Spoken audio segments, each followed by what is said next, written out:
La dernière fois, n'hésitez pas à regarder en description, je vous avais évoqué ce qu'était le cottagecore et donc donné sa définition brute. Aujourd'hui, nous allons nous atteler à savoir quelles sont exactement les thématiques récurrentes dans cette dernière esthétique, en tant que telle bien sûr, qu'on peut trouver sur les différents réseaux, TikTok, Instagram, Tumblr et ainsi de suite. Puisqu'il s'agit surtout donc d'esthétique essentiellement visuelle, bien qu'il existe aussi des playlists sur le sujet. Premièrement, cela semble évident, mais tout cela est rural. Rien qu'il y a en centre-ville, ou quasiment, ne peut évoquer le cottagecore. À l'extrême limite, on peut y voir des images de villages, et de préférence des villages préservés, ayant toujours un aspect médiéval, une temporalité sur laquelle on reviendra. Qui dit ruralité, dit verdure et nature, abondent donc les images de forêts, donc d'arbres, de fleurs, de prairies, de buissons, tout ce qui est verdure.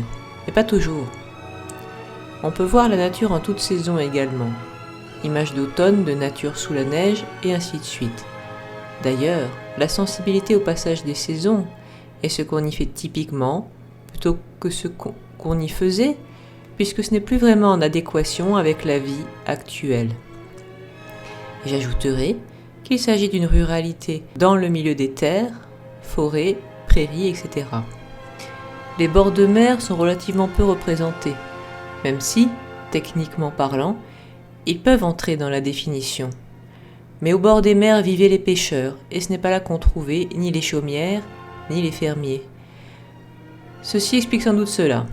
Quand vous pensez eau, ce sera donc plus eau douce que salée dans le cottagecore. Tout ce qui est puits, rivière également, etc. Entrons dans l'intérieur maintenant, donc, des chaumières. Ça veut dire que, quand bien même elles seraient construites au beau milieu d'une forêt, ou en tout cas dans une aire rurale, une maison récente, je dirais construite après 1950, ne rentre pas non plus dans la définition. Encore moins s'il s'agit d'un appartement. Par exemple, non. La maison n'a pas besoin d'être très grande, mais au minimum, celle que l'on dit cottagecore doit plutôt être du 19e siècle, voire auparavant, et ne pas arborer des matériaux modernes. Du style être faite de béton, avoir des persiennes en plastique ou des stores, etc., etc., de la sorte. Pensez plutôt aux volets, chaume sur le toit, voire à des murs à colombage, et ainsi de suite. Pensez aussi à l'intérieur. Il faut chauffer, non avec un radiateur, mais avec une cheminée ou un poêle, même si on peut toujours avoir des radiateurs en complément, aujourd'hui. En gros, un habitat qui n'aura pas trop évolué depuis le 19e siècle. C'est exactement ça. Le cottagecore fait assez mauvais ménage avec la modernité. Bien sûr, rien n'interdit de posséder un ordinateur. Mais ce n'est pas ça qui sera mis en avant dans les photographies des maisons qui correspondent à l'esthétique, évidemment. Oubliez aussi les plats préparés et les boîtes de conserve, même si on peut aimer ça et s'en faire de temps en temps. C'est la cuisine faite maison qui est valorisée et vue sur les tables des photographies dites cottagecore.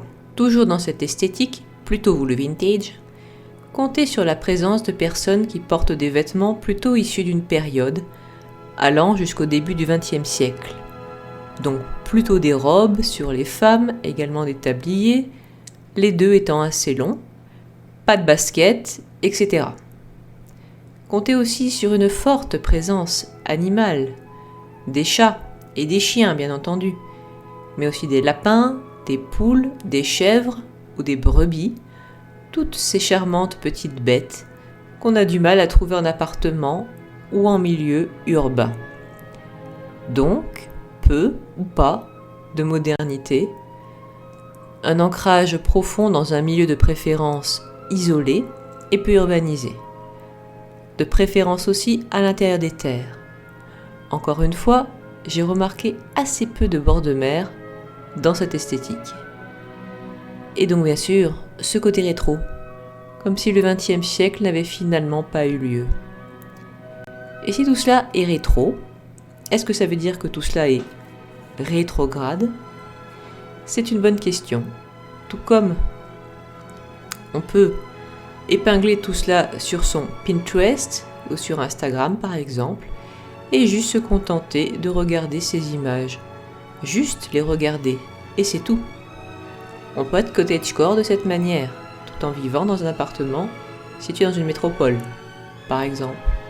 Mais l'autre bonne question, c'est comment faire quand on veut vivre de cette manière, et d'ailleurs, le peut-on? C'est cela qu'on appelle être lifestyle quand on veut incorporer tous ces éléments à sa vie. Est-ce seulement possible? Je reviendrai là-dessus. N'hésitez pas à rester branchés.